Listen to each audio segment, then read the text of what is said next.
I gave her 15 years, 15 Christmases, 15 birthdays, 15 chances to say, "I'm proud of you. I'll wait for you." And I did the same for her. Every single day I was gone. I wasn't just her husband. I was at her home. And while I was thousands of miles away, deployed in a dust storm of war, she was at home, letting another man warm our bed. I didn't find out through a text. Number I found out through a phone bill. The military still sends me detailed logs of my home utilities when I'm on assignment. And there it was. Her boss's number, 57 times. Same number, different days. Morning, night, lunch breaks, midnight. I even saw a few calls during hours she used to say she was at the gym. Guess she was working out something else. But here's the thing. While she thought I was just some grunt in uniform, sleeping in a foreign cot with sand in my boots, she forgot one thing. I wasn't just a soldier. I had clearance, I had connections, and I had a plan. Because when betrayal comes wearing a suit and perfume, you don't cry. You strategize. And what did I do next? Well, let's just say, her boss had no idea who I really was. If this story touched a nerve, hit that subscribe button, like and share it with someone who's been through betrayal. My name is Jason Holloway. I'm 38 now, but this story starts when I was just 18, back in our hometown of Clarksville, Tennessee. That's where I met her, Rachel Bennett, the girl with the wild smile and stubborn streak that could outlast a thunderstorm.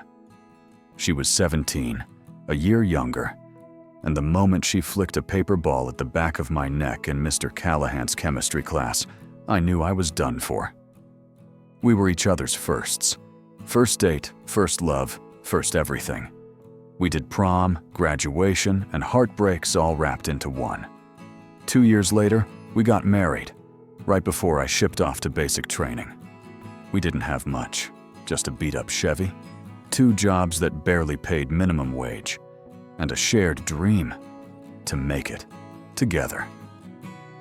I enlisted in the Army at 20. Rachel cried the day I left for boot camp, clutching my dog tags like they were wedding rings. She wrote every week, at first. Over time, the letters thinned out, but I blamed it on life. Bills, work, distance.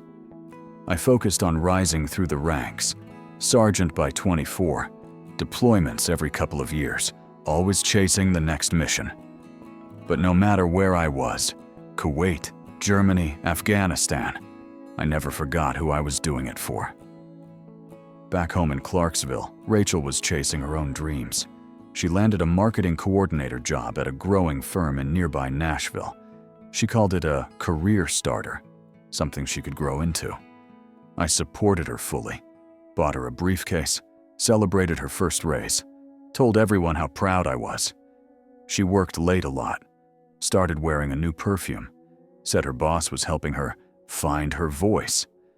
I didn't think much of it. We were both grinding, both buildings. We used to laugh about someday. Someday we'd buy land in the hills. Someday we'd build a house with a wraparound porch and wine chimes. Someday we'd start a family. After one more deployment, it would all come together. But when I look back now, the cracks had already started forming. Her phone was always face down. She flinched when I walked in during Zoom calls. There were networking mixers that never showed up on her calendar. And when I asked about the guy she always mentioned, the one whose name kept popping up on company updates, she brushed it off. He's just my boss, Jay. Now I know better. Deployment wasn't easy. It never is. But this one felt different from the start. Maybe it was the distance, or maybe it was the silence. At first, Rachel would video call every other night. She'd fill the screen with her laugh, tell me about her new clients, her busy schedule. But about a month in, those calls started getting shorter. She'd end them quickly, blame the connection, or say she had to get up early for a strategy meeting. No big deal. Until she started missing them altogether. I remember sitting on my bunk, staring at the screen as the call rang out, only to go to voicemail again. The same message. "Hey, it's Rach. Leave it." Except now, her voice didn't sound sweet. It sounded distant, dismissive, mechanical. I started noticing the timing. The missed calls always happened on Friday nights, then Tuesdays, then Wednesdays. It was like I was getting squeezed out of the routine, one missed check-in at a time. Still, I didn't want to believe it was anything serious. We were under stress. She was working, I was deployed. But something felt off. And then came the first real crack. It was a message from my friend Noah, who still lived back in Clarksville. He texted me late one night. "Hey bro, weird question. Is Rachel cool with that dude from her office? Saw her getting into his car the other day. Thought it might be an Uber, but they looked pretty friendly." I read the message 3 times. I felt my stomach twist, but I texted back like it was nothing. "Probably just carpooling. Thanks for looking out." But the doubt had planted itself. I logged into our shared phone account the next morning. We'd set it up that way for convenience. 1 bill, 1 login. I had access to call records, texts, everything. And that's when I saw it. 1 number. Over and over and over. At all hours of the day. Sometimes for 3 minutes. Sometimes for 45. Sometimes twice in 1 hour. 57 times in 1 billing cycle. And the number wasn't saved under a name, just digits. 10 digits that were now burned into my brain. I copied the number and pasted it into Google. I didn't expect anything to come up, but it did. A LinkedIn profile. Colin Weaver, Regional Marketing Director. Her boss. The one she always said was just helping her grow. I felt the blood drain from my face. My vision narrowed. I was thousands of miles away, holding a rifle, eating rations, and sleeping in sand, while the man signing her bonus checks was probably helping himself to more than her project reports. But I wasn't ready to confront her. Not yet. I needed more. So I did something I'm not proud of. I called in a favor. One of my old academy friends, now stationed stateside, had access to public and private business directories through his assignment. I told him I needed background on someone. Told him it was personal. He didn't ask questions. By the next morning, I had Colin's home address, his work schedule, even a copy of the hotel receipt from a regional retreat in Chattanooga that Rachel had claimed was girls only. But the final nail in the coffin came from Rachel herself. She sent me a selfie one night, probably thinking it would keep me calm. Her hair was curled, she had makeup on, and she was holding a glass of wine. But she forgot one detail, the reflection in her wine glass. Barely visible, but there, a man's silhouette, wearing a white shirt. Not her style, and definitely not her friend's. I stared at that image until my eyes ached, zoomed in, reversed it, enhanced it. That's when I knew. She wasn't just drifting. She was gone. After that reflection in the wine glass, something inside me shut off. Not in anger. Not in grief. In calculation. I stopped calling. Stopped asking questions. Stopped begging for her time. Instead, I started taking notes. Quietly. Precisely. Because if they wanted to play dirty, they had no idea who they were dealing with. You see, I wasn't just any soldier. I had been in military intelligence for over 7 years. That's the part Rachel never really understood. She always thought I just wore a uniform and carried a gun. She didn't know what kind of access came with my clearance, what kind of people I could call when I needed answers. And I needed answers. I started gathering everything. Logs, emails, receipts, timestamps. I logged into our cloud storage and found travel photos she hadn't shared with me. There was one of her on a hotel balcony in Chattanooga. She claimed it was a girls' spa retreat, But in the glass door reflection behind her, that same white dress shirt, same man, same angle. I traced the hotel, matched it to the same dates her company had claimed a team off-site. Then I called in another favor, an old Marine buddy now working private security in Tennessee. He pulled surveillance stills from the hotel lobby camera. There they were, Rachel and Colin, holding hands, checking in under his name. One room, King Suite. I didn't cry, I documented. By now, I had enough evidence to file for divorce 10 times over. But I wasn't interested in papers. I was interested in impact. Tell me in the comments, would you have stayed quiet like I did, or confronted them right away? I learned that Colin, her boss, wasn't just some middle manager. He was married, 2 kids, wife named Melissa, PTA treasurer, the kind of woman who still believed in family dinners and church on Sundays. I found her email. I drafted a message. At the same time, I started creating a folder. I named it Op Loyalty. Inside, I compiled everything: phone logs, images, hotel bookings, screen-recorded videos of their text exchanges from the iPad they forgot was synced, the reflection in the wine glass, the security stills. And then I did the unthinkable. I requested emergency leave, not because of illness, not because of injury, but because I was ready to come home.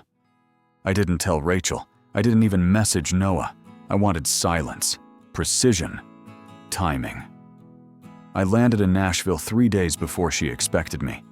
I didn't go home right away. I went to FedEx, printed out everything, bound it in a sleek black folder.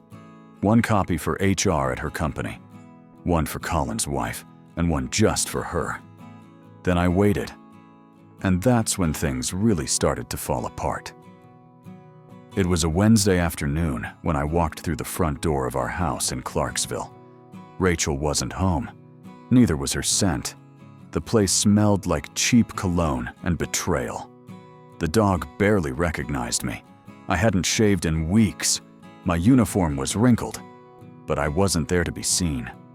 I was there to finish what I started. I placed the black folder on the kitchen counter, centered it perfectly between the salt and pepper shakers, and left. No note, no warning, just cold, undeniable truth wrapped in glossy photo paper and digital printouts. Then I drove to her office. She worked on the 9th floor of the Crown Ridge building in downtown Nashville. I didn't ask for an appointment. I didn't ask for security. I walked in like I belonged there, because I did. I handed the receptionist an envelope with her company's logo on the front. Inside, a flash drive, neatly labeled for HR review. The look on the receptionist's face told me she didn't know what she was holding, but she would. Then I took the elevator down, calm, still. My last stop was a small 2-story home in the Belmead suburbs. I parked half a block away, walked up the driveway, and rang the doorbell. Melissa Weaver opened the door. Mid-30s, warm eyes, still wearing her work blouse. The kind of woman who hadn't been lied to yet today. I introduced myself politely, told her I served with her husband's colleague's husband, that I had something urgent she needed to see. I handed her the envelope, her copy of the folder, and walked away. No speech, no drama, just receipts. And the next 72 hours, chaos. Rachel called me 12 times in one night, left voicemails that started with screaming and ended with sobbing. Her boss, Colin, was terminated by the end of the week for misconduct. Word spread like wildfire through her office. Turns out HR didn't like secrets, especially when they involve company-funded hotel rooms. Melissa filed for divorce immediately. So did I. And Rachel? She tried to meet up. Said she needed closure. Closure? I gave her closure. I blocked her number, changed my locks, and mailed the final divorce papers to her new apartment. Alone, unsigned, unopened. My lawyer said I could press for damages, take the house, even go after her savings. But I didn't, because my silence had already done enough damage. After everything came crashing down, I didn't celebrate. There was no victory lap, no champagne, just quiet. I moved out of Clarksville and rented a small place outside of Chattanooga. Something simple. 1 bedroom, brick walls, a back porch where I could drink my coffee in silence without wondering who might have sat in my chair when I wasn't home. People kept asking me how I was doing. Family, friends, even my commander when I returned to base. I told them the truth. I wasn't angry anymore. I was exhausted. 15 years. 15 years of loyalty, sacrifice, patience, and love, real love, the kind you bleed for, the kind you protect at all costs.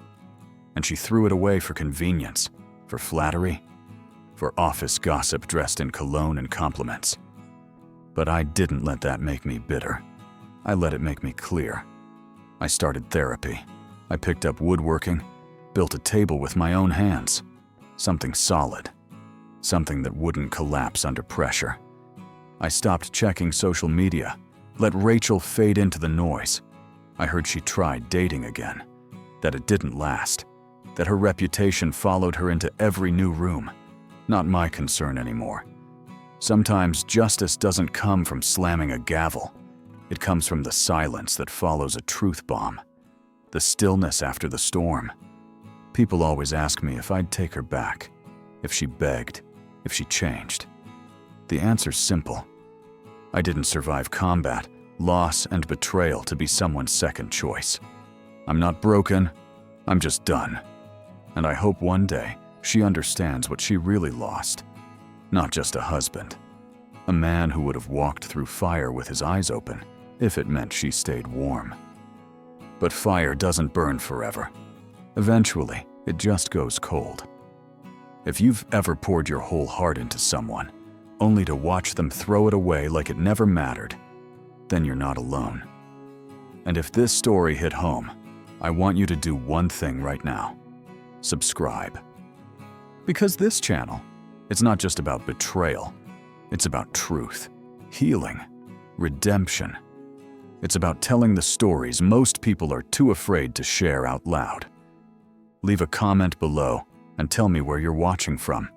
And if you've ever been in a situation like this, I want to hear your story. You never know who needs to hear your words. And let me ask you something. If you were in my shoes, would you have stayed silent? Or would you have burned it all down? Let's talk in the comments.